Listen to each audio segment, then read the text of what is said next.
Welcome to the Rialto Marketing Podcast. Today's episode is a revenue acceleration series interview where we talk to seven-figure B2B professional service firm owners that are actively trying to grow their business and get to the next level. We talk about the good, the bad, and the ugly so that you can learn from their experience.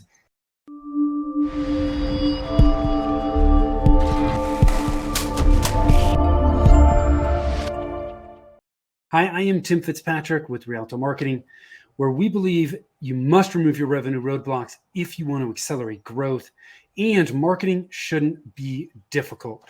Thank you so much for taking the time to tune in. I am super excited to have John Brown with me from Interlaced. John, welcome, and thanks for being here. Yeah, thanks for having me. It's really great to be here. Yes, I'm looking forward to digging into this with you. I know you had a IT consulting, MSP firm that you sold. You're now working for the company that bought you. So I can't wait to dig into this. I think there's so much people can learn from your experience. Before we do that, I want to ask you a few rapid fire questions. Are you ready to jump in with both feet? Yeah, I'm ready. Let's do it. Okay. So very quickly, what do you do and how long have you been doing it? Yeah, so I've been in the IT services space now for I'd say about 16 years. I got into it when I first moved to the Washington, D.C. area, sort of like an IT analyst, and kind of worked my way up from there. And I always kind of worked in the Mac IT services consulting space. So long time, but really enjoyed it. Yeah. What's the most important lesson you've learned in that time? That you're not, especially when you're in IT services, it really is a customer service job, right? Like at its core, that is what it is. And I think for a long time, I struggled with that concept, and it was really just about technology and showing how much I knew from a technology perspective. But when I started really embracing the fact that, look, I have customers, I have to have good customer service skills. That's really when I went from being an okay technician to being a really great problem solver, I guess I would say. Yeah. And I think that's certainly hyper relevant in the IT space, but I think that same lesson and mindset it can be applied to any business, right? I mean, we're in the customer service business, that's just the reality of it. So, in 16 years, that's a long time. You certainly have seen ups and downs throughout that time. When you hit those challenging times, is there any kind of mantra or something motivational that you say to yourself or share with your team to help push through those times? Yeah, I think for me, it really is all about understanding and realizing that everyone around you, I think that when you're in a difficult situation, you look at other people and you go, oh, wow, look at how well composed they are, how well they have it together. I'll never be able to measure up to them. But you really have to just realize, look, we're all figuring this out. We're all doing the best we can. And no matter how well someone looks on the outside, they're very much struggling with the same things that you are. So I always just kind of give myself that perspective and try to be a little bit easier on myself, because I think that sometimes people are, their own worst enemy, their own worst critic. Yeah. Man, I love that perspective. And it's, I interviewed somebody a while ago who said, like, nobody's got it all figured out. Yeah. And so it's like, it's so easy for us to see the outward appearance of people and be like, oh man, they have got their stuff together. Like, but man, nobody has it all figured out. We all have problems. I always tell my kids, like, hey, we're all just people. Right. So like, you see celebrities and, you idolize them. It's like, man, they're people too. They got problems like everybody else. So, just let it go. And man, we're all the same. Right. Yeah, so, I love that. So your company Grove, I mentioned this briefly, your company Grove was purchased by Interlaced in 2022. Can you share with us what that experience was like and what you learned from it? Yeah, so I started the company in 2014 and incrementally grew it to a point where I started garnering interest in terms of other IT services companies, looking to acquire or grow into the Washington D.C. market. I would say that the experience was pretty interesting. I think that it was very much a journey, right? Like I Yeah. started the conversation with Interlaced a good 2 years prior to actually executing on the sale. And not only was it a combination of just a lot of good financial business due diligence to make sure that it was a good business decision, it was also equal parts. Is this the right kind of company? Is this the right final destination or home for the clients that I have been servicing and the Yeah. relationships, that I've been building? I think you kind of touched on it earlier. Like it is a customer service industry. I always looked at my IT services business as I'm building relationships, and that's why people stick with me as a service provider, as a differentiator. Is I'm in the people business. I'm not in the technology business. And so it was really important for me that the company that we would either merge into or sell to would be as people centric and people focused as we were, or more so. Yeah. Realizing, of course, that no company is perfect and no plan ever goes perfectly. Yes. and Yes. and so it was a difficult decision, but it was ultimately I wanted to bring the business to the next level. I wanted to get to a point where we could reach the goals that we wanted to reach, which were, let's become a nationwide Apple focused MSP. How do we do that? The easiest path to that eventuality was selling and merging in and um, joining forces with another IT services company. So the process, post sale, I think, was very much different than I thought it would be pre sale. Right? I think you go into it with, okay, I've been planning, I've been prepping, I've been thinking, I've been strategizing with this partner for the last couple of years. Now it's time to do the actual merging. Right. Knowing that that change is coming was something that we acknowledged going in, even before we sold the business. Interlaced acknowledged that it was going to be kind of an emotional experience for me as a business owner, transitioning from CEO to vice president, but still sort of retaining a little bit of autonomy within the company. Um, and it was, I think, the biggest shock for me, or the biggest thing that was difficult for me, was not really understanding or being prepared for the process of merging internally, Yeah. operations, but also just overall internal expectations, not just from company to company, but me relating to employees that have been working at Interlace for many, many years, and vice versa, employees working at Grow for many, many years. And that's an interesting dynamic, right? We've got two teams from two different regions of the country suddenly put together, not by choice. So there's a lot of Yeah. empathy that goes into the employees and team members on both sides, and integrating at the people level was also a little bit more challenging than I think anyone had anticipated. Yeah. A year in, though, I'd say that we've made significant progress. Clients are really happy with the improved level of coverage in terms of geographic location. And overall, I still think it was a great decision. So I want to break a couple things out here, and thank you for sharing that, because it's I think it's, for a lot of people, selling their business is kind of this pie in the sky thing. It's like, oh my god, if that happens, like, I've hit the pinnacle.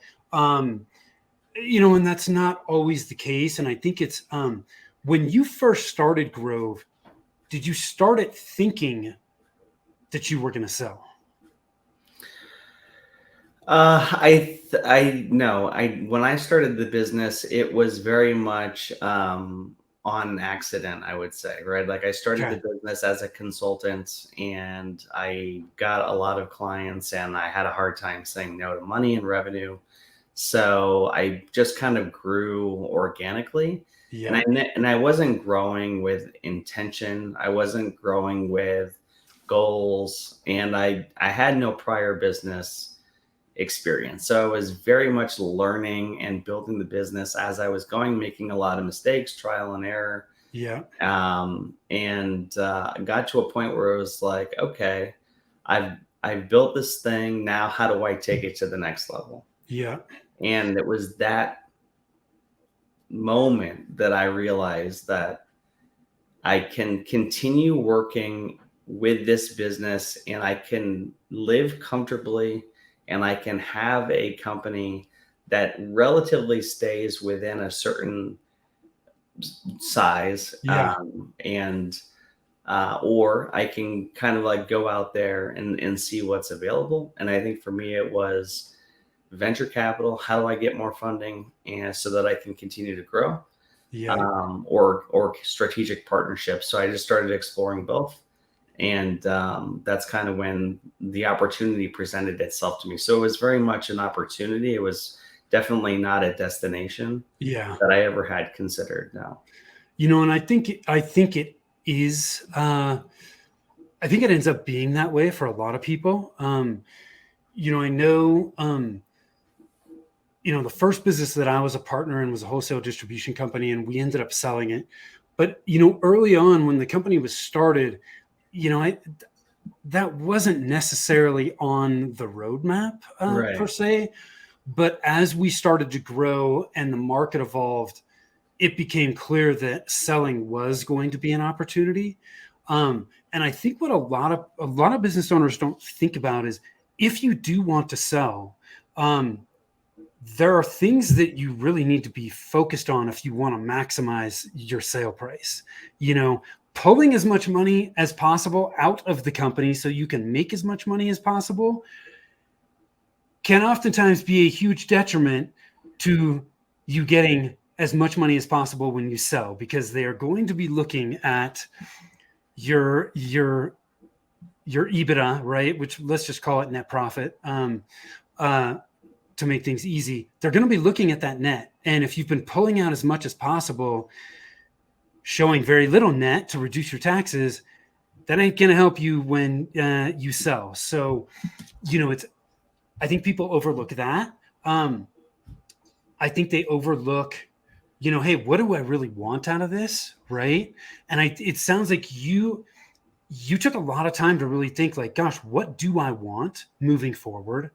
And what's going to be the best way for me? And the way you did it may not necessarily be right for everybody, but it was right for you. Right. And Right. that's the most important part. And it's gotten you to a place where it's helping you accomplish your goals, and it's what you wanted, right? But you never know what's going to happen right after that sale, right? And so, you're working through that process. It's never going to be perfect. Hmm. Um, there are going to be things that are going to pop up, and you just have to be, one of my favorite quotes is flexibility is the key to stability.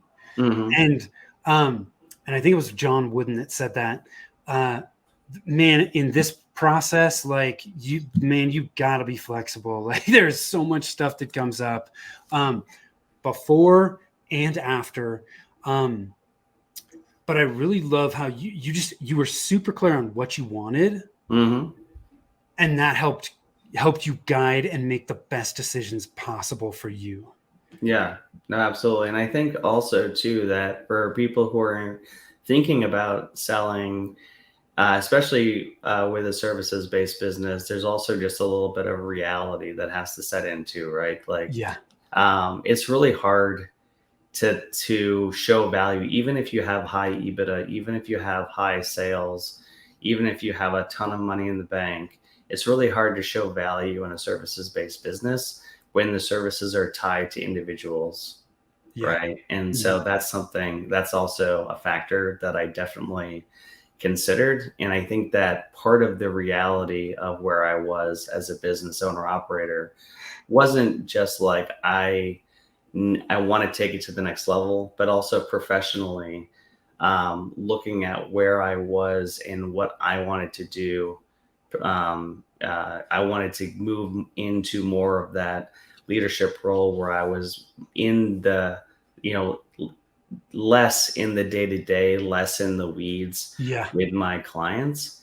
And again, like I could have stayed in the business and I could have continued helping clients, but it would have just further cemented my future as well. I'm just a technician with a business versus a leader and owner Yeah. that happens to have a technology company.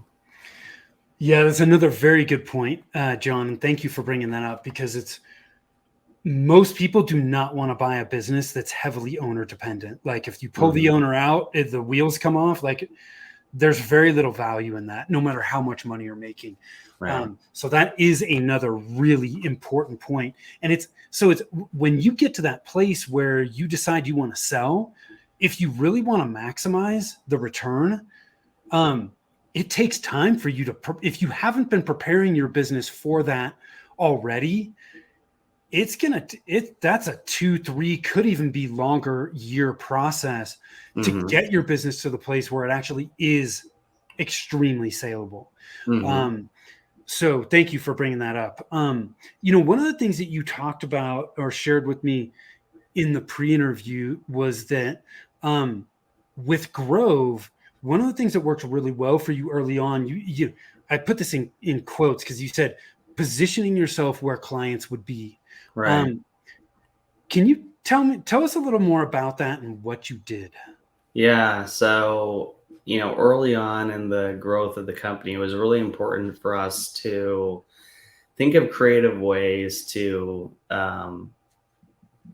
sell to clients, but also to stand out within a pretty crowded marketplace, right? Yeah, And realizing that the competitors around me were all kind of going after the same kinds of clients that I was going after, and wanting to make sure that we were approaching those clients differently. And one of the ways that we did that was identifying exactly who our key ideal client was. And then once we honed in on that, so for us, it was, companies between 0 and 50 people who were predominantly using Apple computers. That was our target demographic. That was our target customer, ideal customer. We focused heavily on IT support services for Apple based systems. yeah, So the idea was let's go to places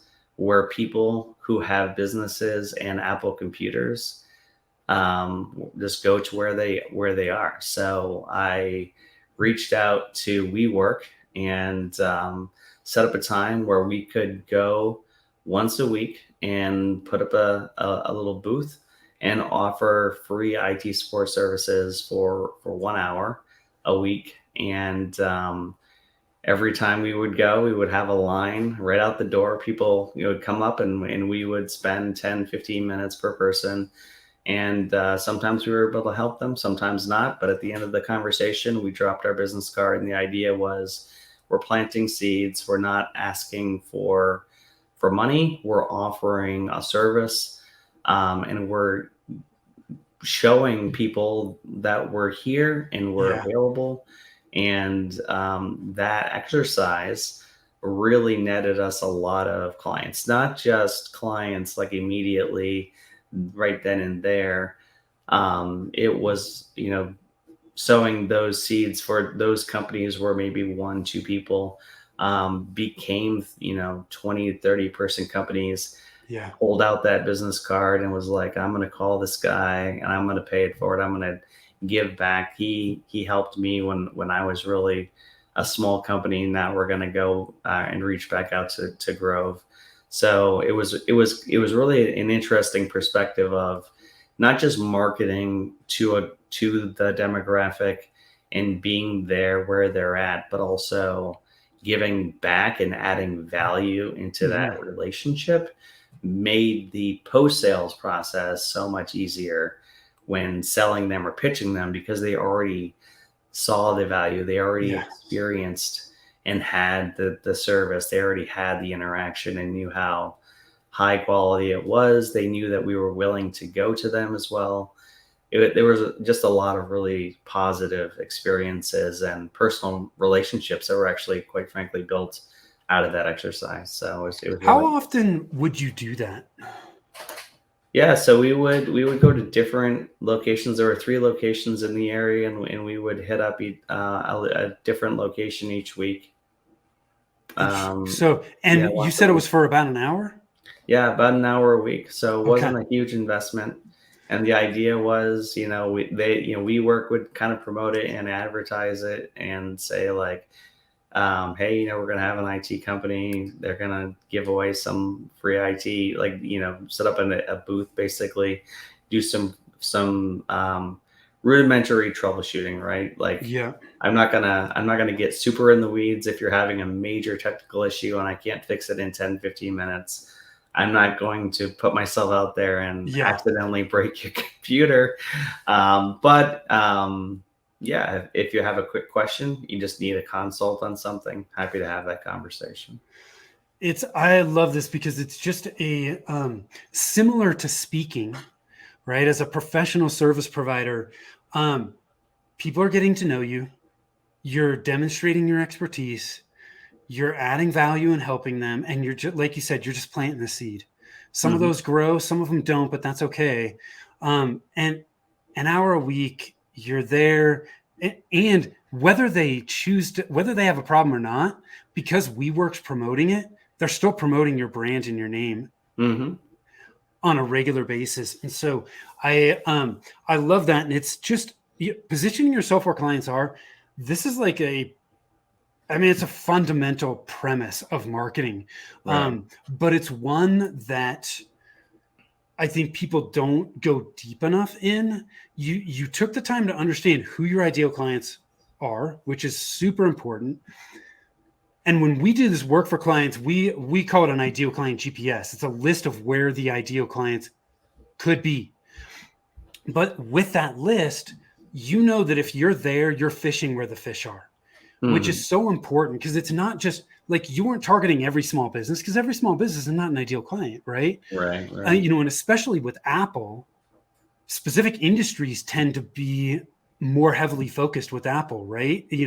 What graphic design, Yep. nonprofit is a Yep. pretty popular space. Nonprofit. Yep. Hmm. Marketing, Marketing. Yep. Communications. We're starting to see a kind of an uptick in legal as well. yeah. Legal lawyers. Mhm. So the more you can hone in on that, then it's like, okay, great. Well, where are the nonprofits, right? Where do Mhm. design folks hang out? And you're getting in front of the right people. It's not just, hey, I'm going to go to a general networking event and maybe there's somebody there that's using Apple. It's like, no, when I'm at this event for creatives, it's a very high likelihood that they are using Apple.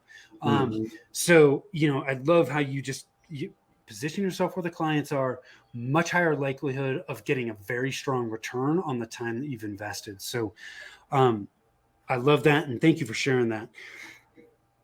I want to shift gears a little bit. Still talking about marketing, but one of the other things we talked about was one of the big mistakes you feel like you made with Grove early on was copying what competitors were doing instead of focusing on what you did best. Why was this a mistake, and what did you learn from it? Yeah, I think it's something that pretty much every business industry sort of faces, especially when you're an inexperienced business owner, right? So I started out as, hey, I'm a consultant and I offer some really amazing advisory services, right? And a lot of Yeah, clients came to me because they like that bespoke one-on-one, non-rushed type of experience. But then as you get to a certain point, you're like, well, I want to get to this next level. How do I do that? Let's look around and see what my competitors are doing. It's like, oh, well, they're doing networking and they're doing web design maybe, and they're doing, you know, cybersecurity. And it's like, yeah, okay, well, I don't know much about cybersecurity or networking. So, but that's what my clients are doing. I can probably learn a little bit about that. I can partner with another consultant. Yeah. I can tack on those additional services. And when I was doing that, I thought, wow, like that is growth.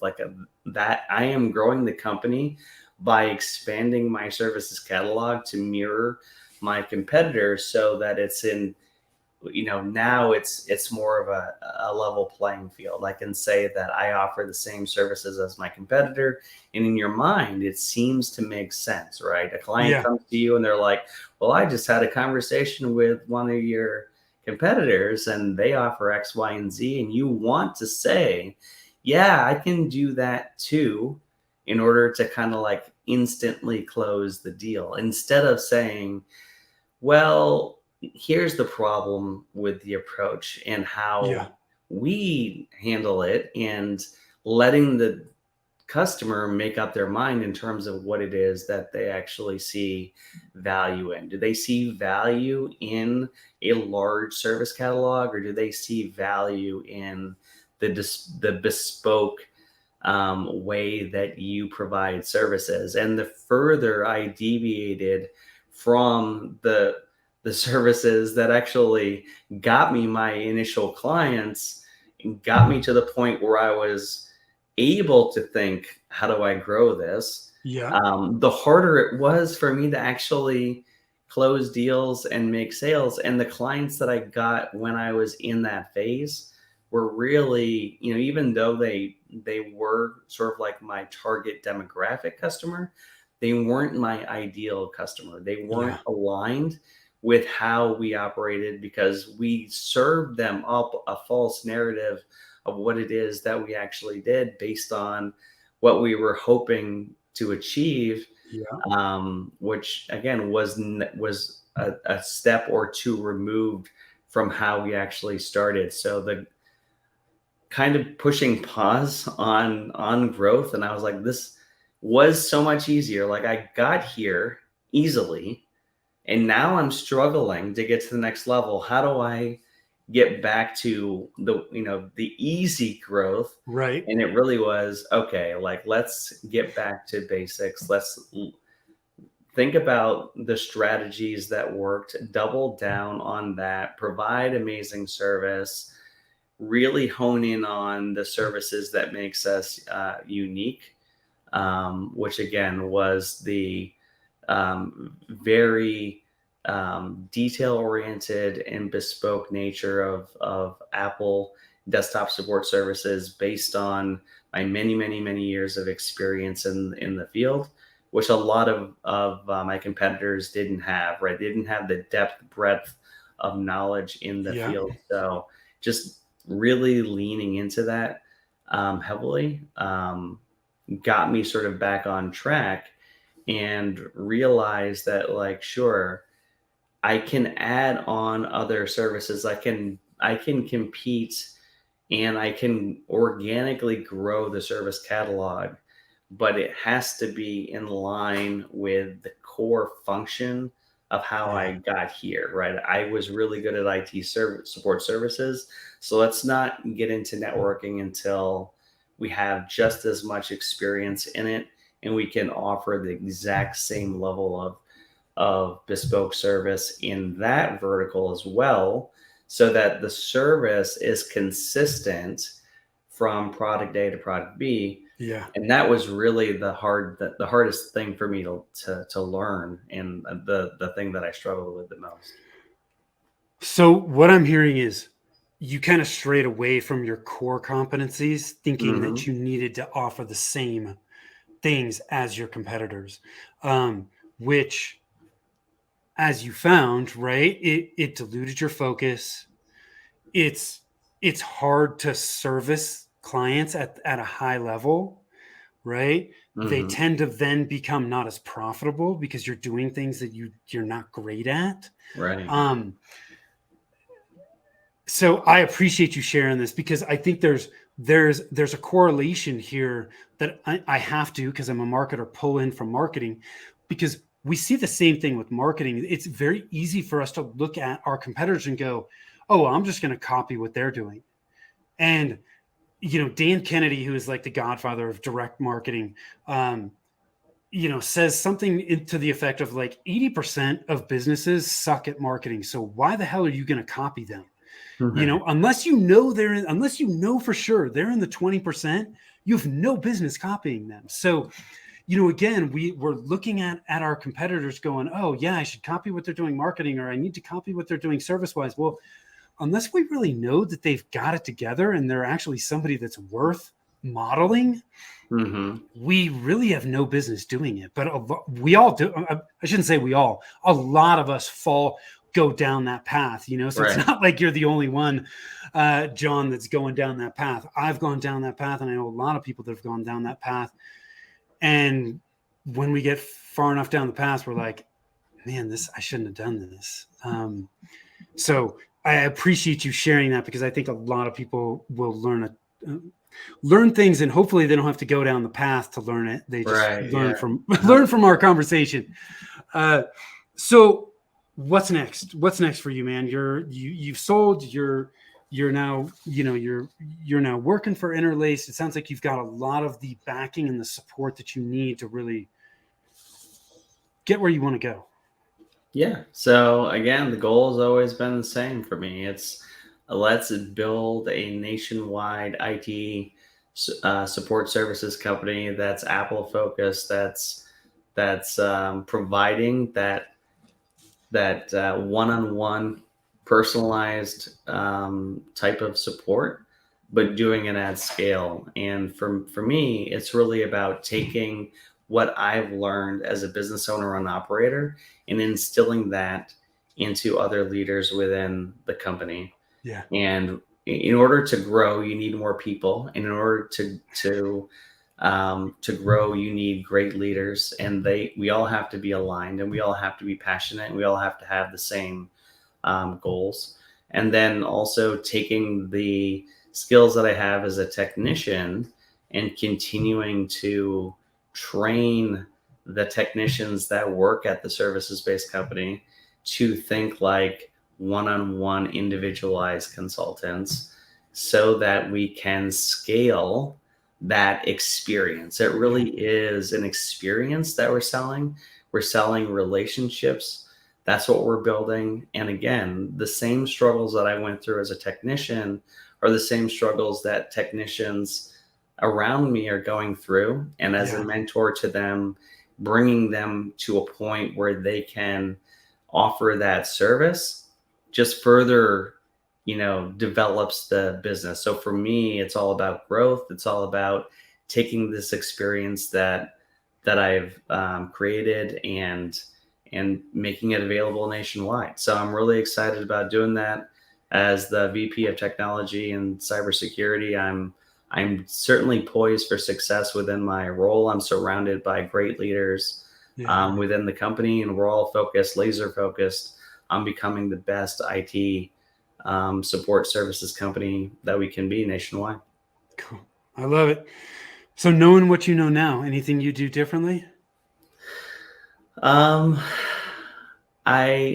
think that for me, it's hard to say if I would do anything differently, because my eventual outcome to where I am now is a pretty good desired state. So I'm afraid that if I had done anything differently, I might not be here. I think that where I am today, and I'm pretty happy with where I am today. I think that the reality of the situation is I probably would have enjoyed my time as a small business owner, operator, consultant, and not rushed the growth experience as much as I did. So from 2014 to 2022, that's a pretty short amount of time to have owned, operated, and then sold a business, right?